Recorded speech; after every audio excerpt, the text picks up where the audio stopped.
Hello, everyone. Dr. Allen here. Hope you're having a great day. Uh, Apologies, I know I'm a little informal here on the Zoom. I know it's Zoom, but summer, I'm actually going to a concert. Not that you care this evening. I was getting a few things done, but I wanted to get this recording done more than anything. So at least this morning, so went ahead and busted out.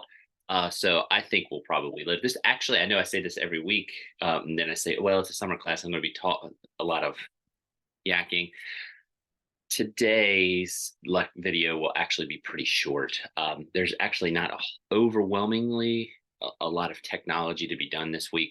A lot of it's related to the lesson plan and brainstorming, and a little bit with AI and the readings. So with that being said, I'm going to go ahead and jump right into the class. While I'm loading everything up, though, I do want to apologize. It was emailed to me. I thought I had caught all of the assignment things related to the video. I think I caught it before anyone submitted anything too much. We do some recording, especially when people are out and have placements and things like that during the fall and spring. They're usually very short. Obviously, in the summer, we don't do that because most people are not teaching in the summer unless you're doing summer school. And honestly, I think with what we do with the Flipgrid and the Ed Puzzle, I'm fine with what that assignment tries to do. Long story short, apologies that I had to send that out. That was totally 100% on me. I think I got it off of the assignment thing though, where it wasn't showing. It wasn't on the content page, so you may have not even seen it. So I'm babbling. So let's just go ahead and jump on to this week. This week, again, pretty straightforward. I'm going to pull up a few things. Hopefully, I know where I placed everything. Just a reminder, the research paper is also due technically Sunday, the 23rd. I'm recording this on Saturday, 22nd. Don't worry though. I think I said in the video, and I have it set up on the web page or on the Brightspace page.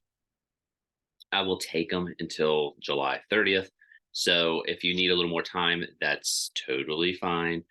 I should have this open by Sunday morning. So if you want to get going a little early, you won't see this video to know that I said that you can open it early, but let's go ahead and throw that out there. All right, this week, as you can see, it's incredible. We're coming towards the end so fast. Couple of things. One, we're going to mostly look at the lesson plan brainstorming. I do want to make just a little shout out to a few things. There is an AI assignment, and I'm going to talk about that here in a moment. That's something new I'm exploring because AI is everywhere right now. It's in the news, even with the actors. It's in the classrooms. A lot of people are worried about it. So I think maybe we need to kind of at least address it. A few other things. The lesson plan brainstorming I'm going to talk about here in a moment. That'll be what most of this lecture will be about, or at least this video. And don't forget Tech Like a Pirate. There is a discussion number 4 is due, and then a blog review. The blog review, it can be any real technology that we've done in the class. And I'll put this on the thing that you haven't already reviewed. That's just it. It's just to kind of get you still thinking about tech. And actually, if you want, you can blog on what we're going to do this week. Again, there's no assignment with it, but if you wanted to think a little bit or even blog on some ways that you might have used TikTok, Facebook, Twitter in the classroom, that is fine. That's always something some teachers are very creative with. Some schools don't allow it. It's neither here nor there, but you can blog on that. VR, a VR is another thing, and I hope I have the link up. If not, I'll pull it up here at the end and make sure I send it. You can also look at some of the VR. Actually, Nearpod has a VR feature to it. Some schools are starting to buy the goggles and things like that. We're an online class. We don't have access to that, obviously. But if you wanted to check out some of the VR stuff and do the blog on that, that's also fine.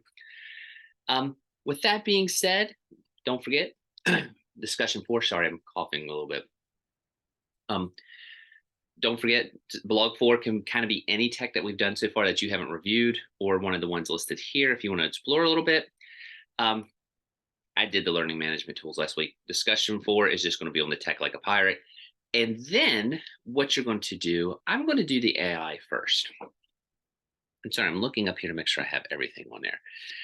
What I want you to do, AI is one of those things where it's everywhere right now, where you hear people talking about it. Some people are freaking out about it. Some people are starting to utilize it. If you do a simple Google search, though, you will find that there are starting to be more and more using AI in the classroom, websites, tools, and things like that. All I want you to do for the AI thing is I want you to check out an AI tool. You may already be using some and not even know it. But if you're not familiar with anything, I am going to put a couple sites up. This is one. I thought this was a pretty good website. It's called What We Are Teachers. It actually has 31 AI tools that you can use in the classroom. And the beauty of this is with each tool, it actually has a YouTube video, so you can check it out a little bit. You may even have one that you're using now that you like, and you'll be able to. I just have basically 5 little questions that are 4, I think, that you need to answer. This review only needs to be about a paragraph or 2. I'm not looking for anything super, super, super in depth. Just kind of want to get some feedback. It can be on anything. It can be on grading. It could be approaches in the classroom. Turnitin. This is one that we actually use at Shepherd. And if you kind of want to check it out, that's fine. I know one of the major concerns with AI with a lot of professors at Shepherd, I know that's not the K through 12 world, but it's still a similar fear, I think. I think everyone right now thinks that students are just going to use AI to put in a topic, get a paper, submit that AI paper. So this is Turnitin starting to develop tools to like detect whether the paper was written on AI or not, which is a legit concern. It reminds me as when I started teaching, or well, when I won't say right when, I was probably already a couple of years in, but as when Wikipedia really started to explode, everyone thought everyone was just going to cut and paste Wikipedia. I guess obviously some people do, but it's also turned into a fairly decent tool, I would say. Whenever you see something on a video or TV, what do all of us do? We go to Wikipedia and see, who was this person? Let me reset there. Like my wife and I, when we're watching TV shows, sometimes we'll be like, I know that face. So we'll look up the show on Wikipedia, find a character, find the actor, and then see what else they were in. It's a nice tool to have. Now, am I writing a paper on it, on that person or anything? No, but it was something, and it leads me to other areas. I think it's a similar thing with AI. We've got to learn how to adapt and use it. It's not going anywhere. I know some people are really fighting it, but there's starting to be more and more tools. We need to get in front of it a little bit. And I will say, I think this is not a political statement or anything like that, so please don't take it like this. But I know in the U.S., some people think we have been a little bit behind on getting some of our like guidelines established compared to other countries of the world, because AI has been around a little bit. It's just getting more and more and more developed. So, and I'm gonna close out some of this, but Turnitin is one that's like there it says it's a plagiarism checker, so you can check that out. There are also content tools. I've been using Socratic for a while. It does math. You can take a picture of a math problem, submit it, and it solves it. My son and I do it. My wife is the math expert in our household. But if my son is stuck with me helping him with math, and he's going into high school, sometimes I think his math is a little bit beyond me. This is a good way where we can check it and make sure we're doing it right. So there's all types of cool tools, and you can check one out. You don't have to use this list. If you are familiar with something else or you want to Google and kind of explore, that is fine. One I use, let's see if I'll be able to, I think I'll get the camera there. One that I have that I use, I'm going to show to my methods class. I don't know if you can see it or not. It's called Hello History. I'm going to put the camera right there. And it's pretty cool because if you look, hopefully you can see it, there's a bunch of different historical figures and you can ask them questions. And my son and I were actually messing around with it the other day. Like, I'm going to talk while I'm going to show you something, but I'm just going to hit Shakespeare. So here's William Shakespeare. I can start a chat with him and it basically does answers, and they do cite the sources usually if it's something deep. So here's Shakespeare. I'm going to read this. It says, "Hark, thou noble person, these words doth draw me nigh to the fray of fine conversation," i.e., what do you want to ask me? So I might ask Shakespeare, what did you think was your best play? And I'll hit that. and he's going to answer. He's thinking, and he's going to put in here very difficult question. Da, da, da. He says it. He must say he thought Romeo and Juliet was his best, and it's on there. That's called Hello History. I don't know if you can see it, but there's our chat. And then it does give a reference. It's called Hello History. I know that throwing up to the camera might be a little tough to see, but that's one I would use as a social studies teacher, and I think I would incorporate it. Long story short, I just want you to check out some AI. Personally, I'm still trying to get a handle on it myself. It's something that I'm just starting to think that I need to get into this class because it's shame on me. I probably should have been a little more in front of it. We had used aspects of it, but I think it needs to be a little more formalized. So you all kind of looking at some of these AI topics will actually help me out a little bit. What I want you to do, you can do it a lot of different ways. Most people do them as apps. I mean, obviously the most famous one I have it on mine is Chat GPT. If you want to, you are welcome to use Chat GPT and think about a way that you can incorporate that into the classroom. Do not, unless you want to, but please do not feel an obligation to do anything or pay for anything. Most of them you should be able to download and use 1 or 2 times for free. Hello History is like that. I get 20 free conversations, and then after the 20th, I have to start paying. So please don't pay for anything. You're probably saying, okay, well, once I find an AI, what do I do with it? I just want you to do a couple small things. And like I say, please make this about a paragraph or two. But basically, that's a little small. So let's see if you can see a little better. I'll post this up, don't worry. But basically, I just want you to focus on 4 things. What was your AI tech? And I probably should put on here brief description. What did you like about the tech, if anything? Maybe you didn't like it. What did you not like about it? Or what are your concerns about the tech, if anything? And would you use it in your classroom? Why? And I should probably put on here, why not? And by the way, I have no AI stock. So please don't feel any need to say that you love something or you're not, if you don't think you should use AI, or if you're dead set against it, that is not going to affect me at all. I will say this, I was having conversations though with some of my colleagues. I do think it is something that it's not going anywhere. So I don't know, I'm not saying to use it, but it's a good idea to maybe have some plans how to, I don't want to say combat it. That's not the right word. But just be prepared for it entering your classrooms, whether you want it to or not. Maybe that's the right way to say it. I don't know. But anyway, that's the AI review assignment. Nothing complex. Next thing we're going to be doing this week is the lesson plan brainstorming. This is not supposed to be anything too complicated. I don't know, because Ed 500 for a lot of people is the first class they take in the MAT program. So a lot of people don't have strong is not the right word. A lot of people aren't familiar with the steps of lesson planning. So this is not supposed to be a super huge unit plan or anything that's a massive lesson plan. It's kind of to get you to get the frameworks of what a good lesson would be. It's the same way with 380 now, which is what this is often cross-listed with for the undergrads. You just have the research paper in 500. But with that being said, we're going to just do a lesson plan brainstorming. And just to give you an idea what that is, it's right down here. And if you click there, as you can see, you can submit that here. Don't worry too much about this. I'm going to actually take that off. It's the iRubric. I'll make sure that I take care of that. You can just submit it on the regular Brightspace bot. But if you click here, and I'll make sure this is posted up under our week, there's going to be a template.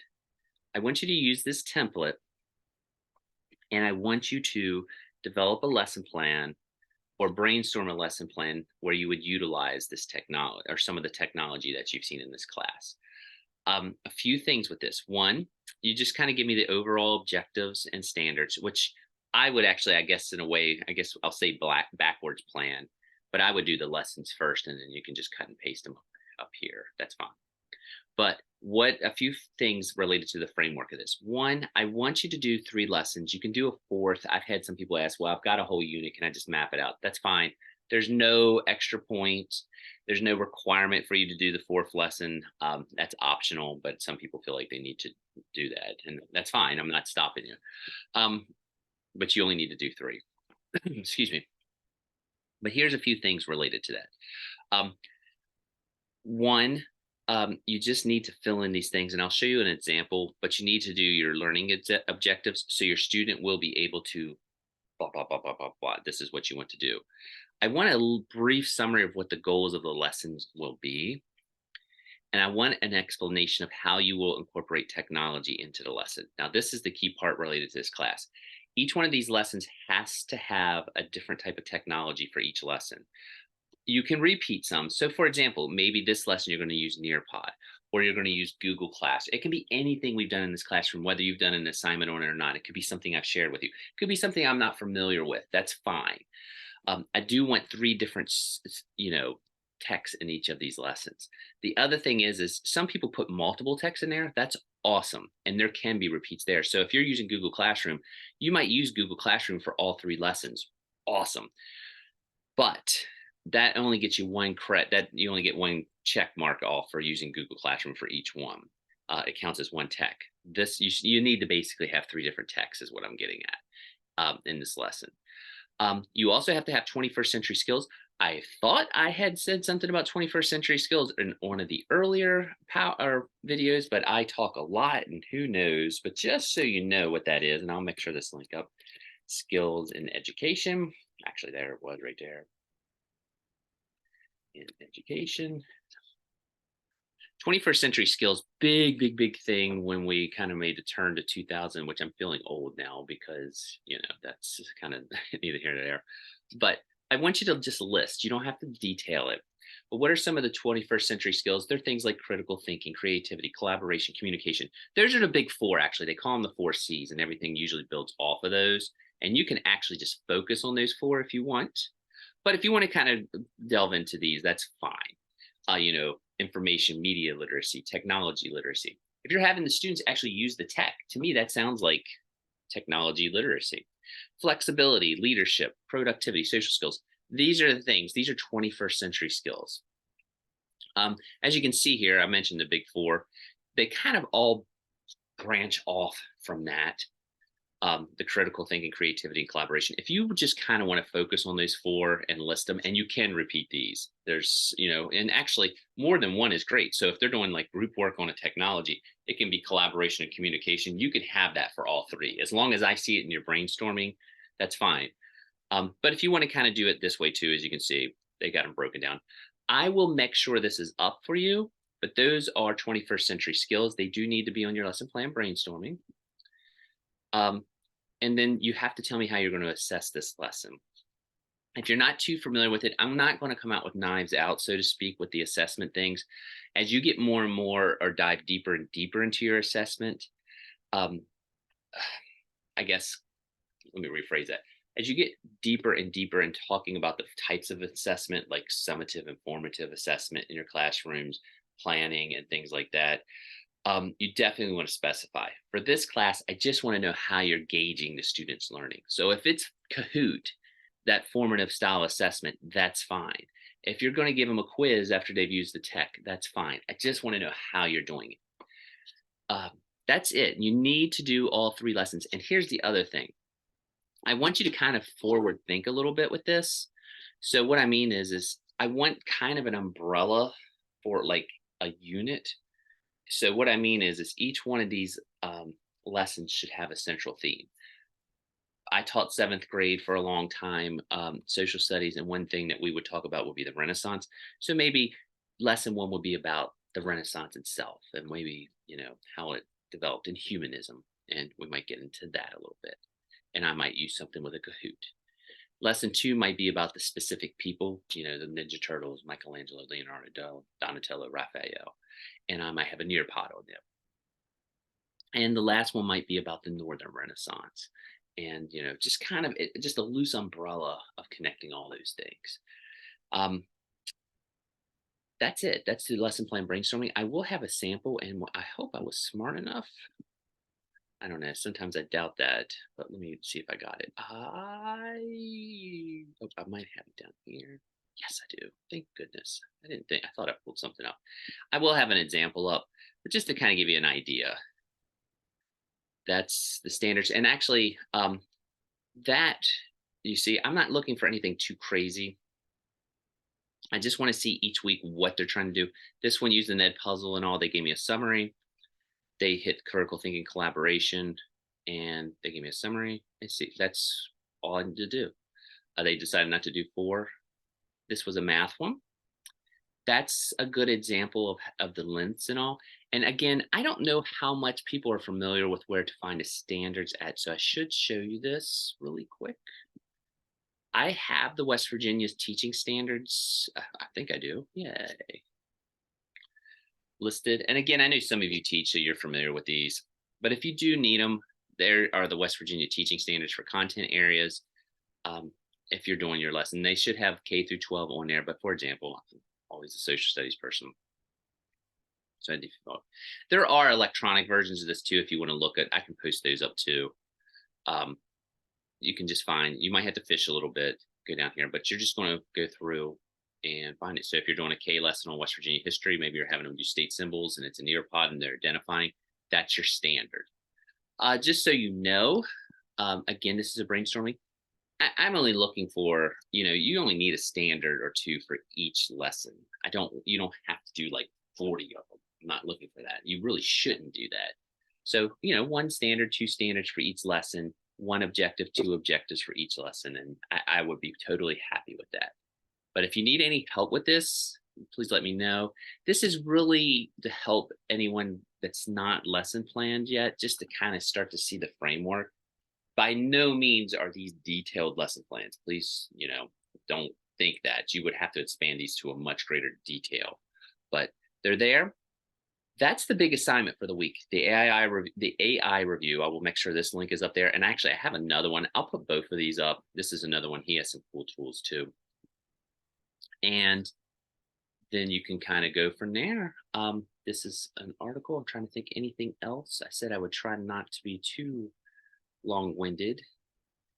I'll put some VR stuff up too. There's some of that with Nearpod, and there are some links already up on the site if you want to check out some VR. I'm kind of on the AI kick a little bit, and there's a lot of AI that already has some VR in it. So check it out.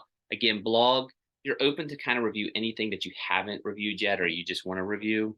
And just to give a shout out, I know some of you have done it. I haven't graded them because I usually wait till the end, but if you've submitted your Apple certification, and someone asked me, just so I don't forget to answer this question, it does give you a certificate at the end, or it should email you one. If it doesn't, and I've heard people tell me that they've had trouble finding it before, as long as you can give me the screenshot that you've completed all of the little tasks with it, you'll know exactly what I'm talking about when you go into it.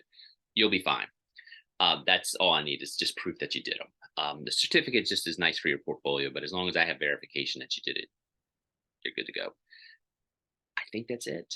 AI, lesson planning, discussion 4, blog 4. If you haven't finished the research paper, that's also due on the 30th. I hope everyone has a good week. Thanks for letting me be a little informal today. And if you have any questions, as always, please fire me an email. And also, I know I was getting ready to do goodbye, but just in case I forget, I know sometimes I'll email that I had trouble opening something or anything like that. If you've sent me something and I've not updated the grade, just fire me an email. It will not offend me at all. I think I usually try to correct them as soon as I get them or I notice it, but I'm human, so I'm not AI. So I probably, don't catch it. So by the way, I should make this point too. If you've been watching that Marvel Secret Invasion, it's been in the forefront of a lot of the AI discussion because the intro was actually created by AI. And I think a lot of people were very upset about that because a lot of people aren't working, didn't get to do that job because it was created by AI. But that's neither here nor there. But it's interesting topic related to the AI. So anyway, off topic thing. Hope everyone has a great week. I'm going to stop the recording, stop the share, and tell everyone, hope you have a great week.